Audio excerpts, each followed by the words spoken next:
Hello, this is Matt Thomas with Kessler Ellis Products Infilink HMI team.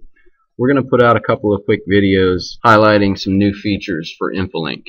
In order to use the new web server function, you have to take a couple of steps to set that up, and we're going to go through that right now.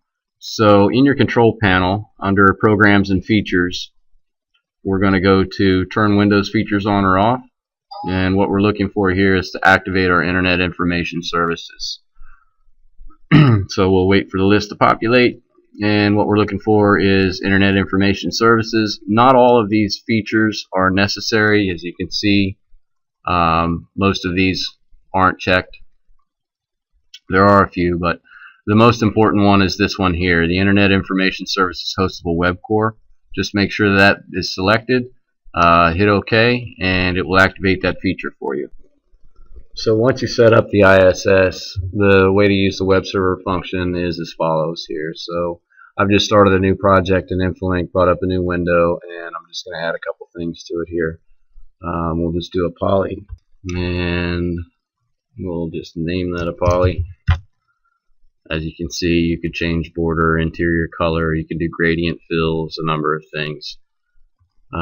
So we're going to add an animation to this, and we're going to tie it to a system tag. If you open this screen up, you'll see that there are no flyouts for the buttons to tell you what they are, but if you go to the help files, it'll give you a quick description of what all those are. And the help files are searchable, very easy to use, tech support available, always free.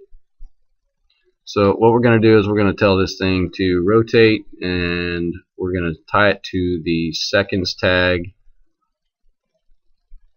And since we're using seconds, we'll make the high 60. We're going to tell it to rotate 360 degrees, and we'll tell it to go counterclockwise. We can tell it what to rotate around, the start point, center point, end point, or user defined. We're going to select user defined, use the select tool, and we're just going to spin it from the middle. And OK. And we'll close that up. And let's say we want to bring a gauge over from the wizard. The wizard contains a lot of gauges that would be a good starting place to design your Infilink project. So all we need to do is click on the window. We're going to right click on the window. We're going to go to Properties, and on this screen what we're going to do is check the box that says Publish this window for web view.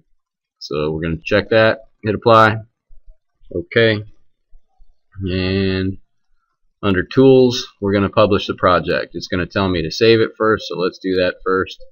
We'll save it and publish the project.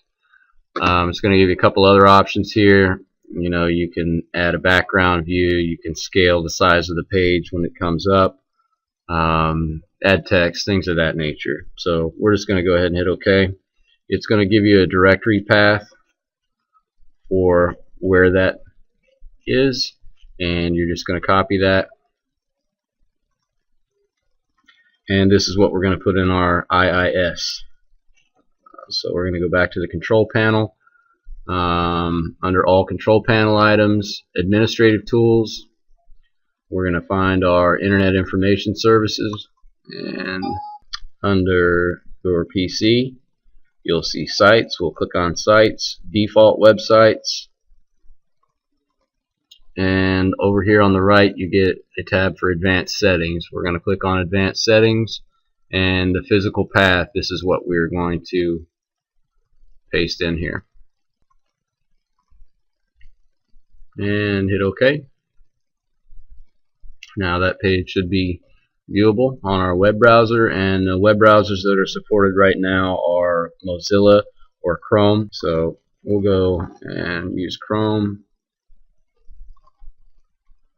and we're going to give it the local host address. And here's what our window looks like when it's displayed in the web viewer. So I hope this was helpful. If you need any further assistance, please give us a call at KEP.